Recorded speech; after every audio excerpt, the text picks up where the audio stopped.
स्वागत है आप सबका अपने YouTube चैनल झारखंड शिक्षा में। तो इस वीडियो में हम लोग क्लास 11 का 2019 का MCQ का सॉल्यूशन करने वाले हैं। ठीक है, इसके पहले आपका केमिस्ट्री का भी 2019 का MCQ का सॉल्यूशन डाल दिया गया है। पार्ट 1 पार्ट 2 दो वीडियो में है, यानी दो वीडियो डाला है। 1 से 25 तक का क्वेश्चन फर्स्ट पार्ट है और फिर सेकंड पार्ट में आपका 26 से 50 नंबर तक का सॉल्यूशन कराया गया है। ठीक है, उसी तरह हम लोग फिजिक्स का भी दो पार्ट में 2019 का सॉल्यूशन करेंगे, फिर 20 का सॉल्यूशन करेंगे।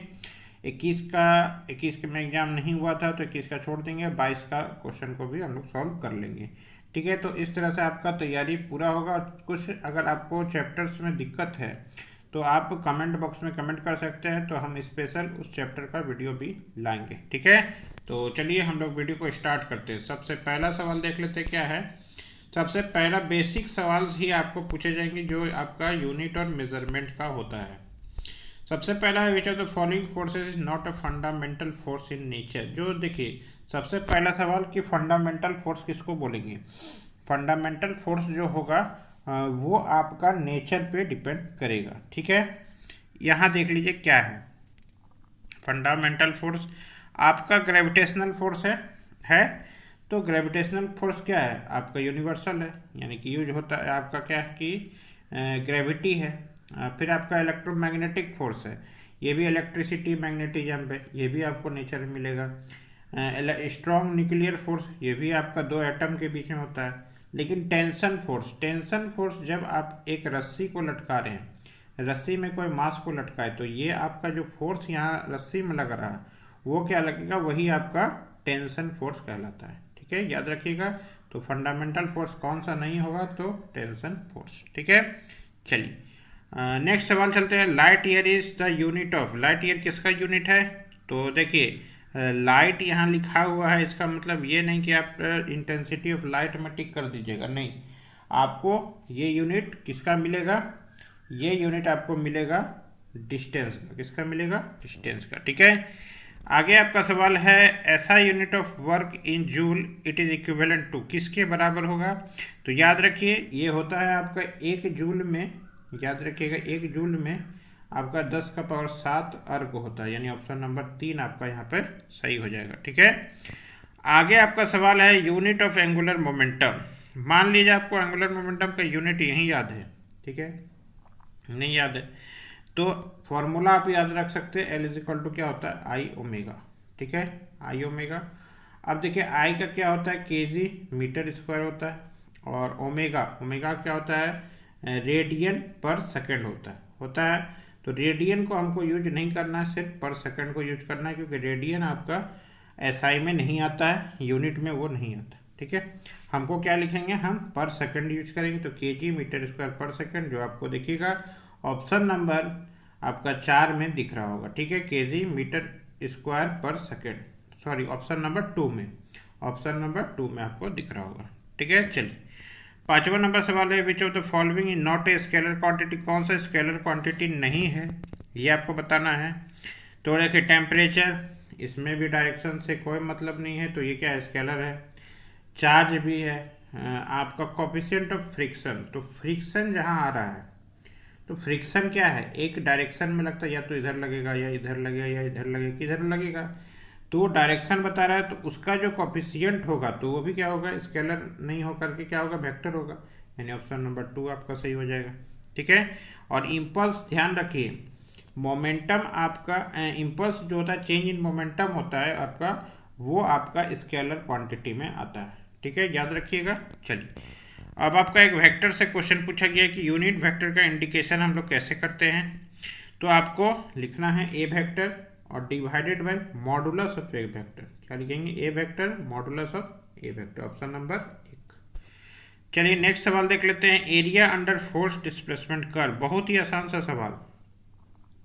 फोर्स और डिस्प्लेसमेंट का जब कर्व बनेगा तो उसमें जो एरिया निकलेगा, यानी कि देखिए आप जब देखिएगा सॉल्व कीजिएगा क्वेश्चंस को, तो आपको मिलेगा फोर्स और इधर डिस्प्लेसमेंट, और ये जो एरिया तैयार हुआ, तो ये जो एरिया आप निकालिएगा तो फोर्स और डिस्प्लेसमेंट का इंटू करेंगे।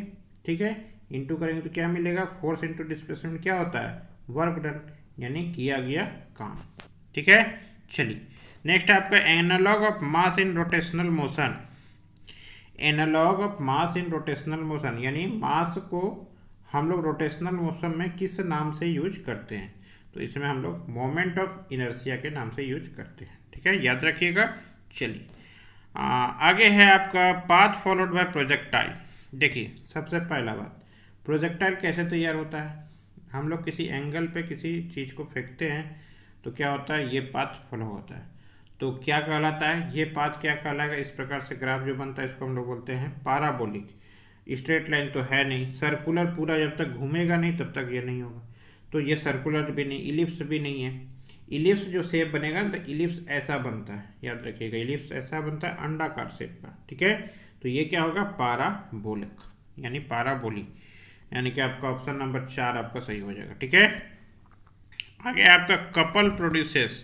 कपल क्या प्रोड्यूस करेगा, लीनियर मोशन, रोटेशनल मोशन या दोनों।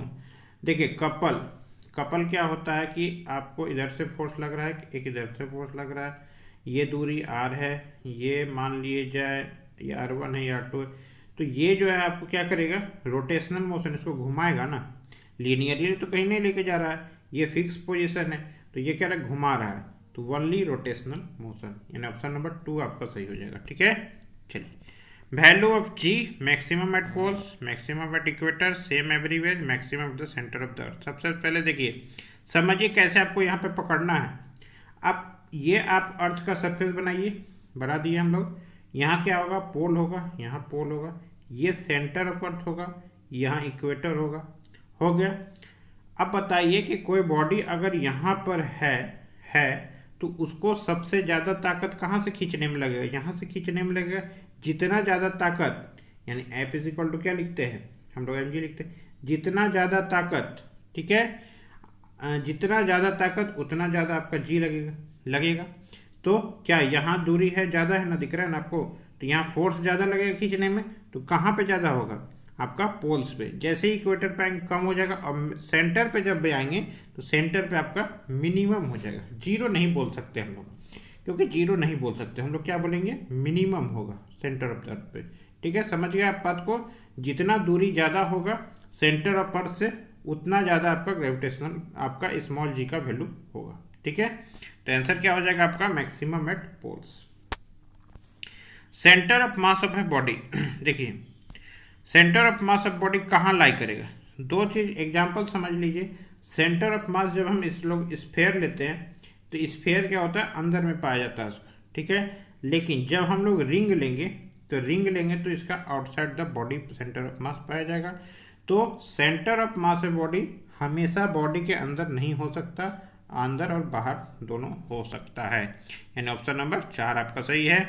ठीक है, चलिए अब हम नेक्स्ट सवाल में देख लेते हैं। According to Hooke's law elasticity, if stress is increased the ratio of stress to strain, sorry देखिए अब क्या है, ratio of stress to strain क्या होगा, अगर स्ट्रेस को बढ़ाएंगे तो, according to Hooke's law. Hooke's law में देखा जाता है कि स्ट्रेस बाय स्ट्रेन क्या होता है, कांस्टेंट रहता है। ठीक है, कांस्टेंट रहता है। अगर इसको हम बढ़ा रहे हैं तो ये भी बढ़ेगा, तभी तो आपका मेकअप होगा। ठीक है, क्या होगा, इसको बढ़ाएंगे तो ये भी बढ़ेगा, तभी तो आपको कांस्टेंट रहेगा। मान लो इसको दुगना किए तो इसको भी दुगना करना होगा, तभी मेकअप होगा। यानी ऑप्शन नंबर देखिए क्या हो जाएगा आपका, बढ़ रहा है यानी इंक्रीज, यानी ऑप्शन नंबर आपका 2 आपका सही हो जाएगा। ध्यान दीजिएगा, रेशियो क्या होता है, कांस्टेंट होता है। ठीक है, चलिए 14 नंबर में Newton second law of motion. सभी को पता है कि force is directly proportional to, force is equal to change in, rate of change of the momentum होता है। तो rate of change of momentum, देखिए कहीं ऑप्शन आपको ये दिखेगा, कहीं ऑप्शन आपको मास इनटू एक्सेलरेशन दिखेगा सेकंड लॉ ऑफ मोशन का। तो ये भी आपका करेक्ट है और ये भी करेक्ट है। ठीक है, याद रखिएगा दोनों आपका करेक्ट है। यानी Newton second law of motion क्या देता है हमको, इक्वेशन, आपका फोर्स का इक्वेशन देता है। ठीक है, अब इसमें से बताना है कि कौन सा कंजर्वेटिव फोर्स नहीं है।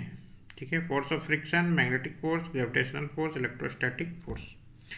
अब बताना है कि यहाँ की कौन सा कंजर्वेटिव फोर्स नहीं है। तो फोर्स ऑफ फ्रिक्शन, देखिए फोर्स ऑफ फ्रिक्शन क्या होता है कि जैसे हम लोग चल रहे हैं तो क्या हो रहा है, एनर्जी घटते जा रहा है, तो यहाँ है तो कम एनर्जी कम हुआ, ज़्यादा यहाँ है तो अभी तक जो एनर्जी कम हुआ। जैसी दूरी आगे बढ़े तो क्या हो रहा है, रास्ता पे डिपेंड कर रहा है ना, रास्ता पे जैसे ही डिपेंड करेगा उसको हम बोल देंगे कंजर्वेटिव फोर्स नहीं है।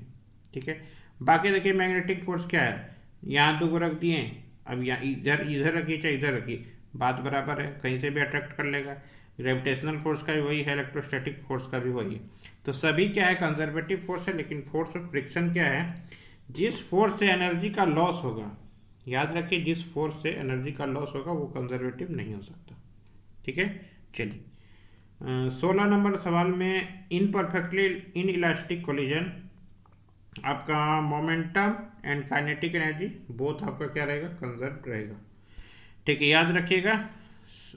एक मिनट, इन इलास्टिक कोलिजन है ना, तो इन इलास्टिक कोलिजन में ओनली मोमेंटम आपका कंजर्व रहेगा। जब इलास्टिक बोलेगा तब आपका दोनों कंजर्व रहेगा। ठीक है, याद रखिएगा।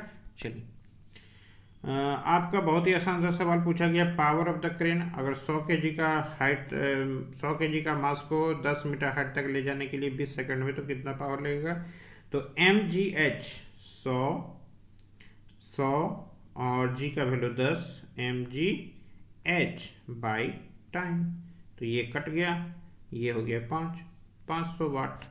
ऑप्शन देखिए 500 वाट कहाँ दिख रहा है, ऑप्शन नंबर 4 में। ठीक है, चलिए moment of inertia of a circular ring about an axis through its centre and perpendicular to its plane.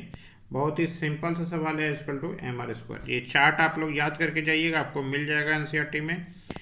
19वां number सवाल देख लेते हैं। ऐसा यूनिट ऑफ सरफेस टेंशन, तो आपका फोर्स पर यूनिट लेंथ होता है, यानी ऑप्शन नंबर 1 आपका सही हो जाएगा।